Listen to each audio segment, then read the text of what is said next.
Hey YouTube, my name is Jeff Louder. I'm a former DUI cop turned DUI defense attorney here in Central Florida. Today we're going to answer Brian's question. He wrote in and asked, when you're arrested for DUI, should you take the breath test or should you refuse to take the breath test? It's a great question, Brian. There's a lot to unpack there, so let's get started. When you're arrested for DUI and you blow over the legal limit or you refuse to take a breath test, you're really setting into motion two distinct processes. The first one is the criminal side. Everybody's pretty familiar with that. The judge, the jury, prosecutor at the courthouse. We got that. The other side that's more unknown is the administrative side of the DUI from the driver's license standpoint. In Florida, we call the driver's license office the Department of Highway Safety Motor Vehicles.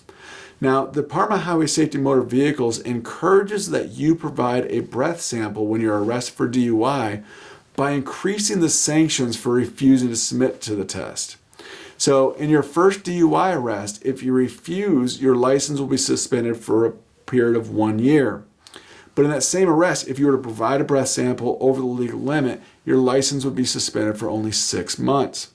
So from the driver's license side, I would say go ahead and provide a breath sample. Not so much for the criminal side though. In the criminal side, the state attorney's office can prove the DUI through one of two different methods. They can show that you were under the influence to the point that you were impaired if you refuse, or they can show your BAC was over 0.08 if you blew. Now it's much easier for the state attorney's office to prove the case by showing your BAC above 0.08 because that's all they got established. The impairment is presumed. It's much more difficult for the state attorney's office to convict you in front of a jury if you blow or if you refuse to blow. Because of this, many defense attorneys blanketly suggest that you refuse to take a breath test. Here's an alternative if you do decide to blow. When you're arrested for DUI and you blow over the legal limit, that breath test result is the state's evidence against you. It's the Intoxilizer 8000.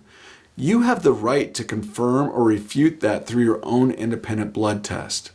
If you find yourself blown over the legal limit, I would immediately, hopefully on video, request an independent test of your blood to confirm the breath test results.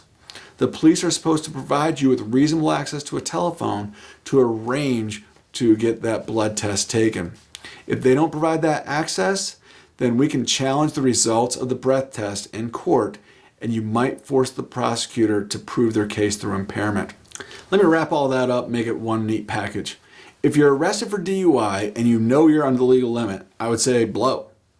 If you're questionable and you don't know whether you're under or over the legal limit, I think you should probably refuse to take the breath test. If you find yourself in a situation where you have blown, you didn't refuse, I would immediately, hopefully on camera, request an independent test of your blood. Well, I think that wraps things up. Hopefully you guys enjoy the video, and I look forward to interacting with you down below.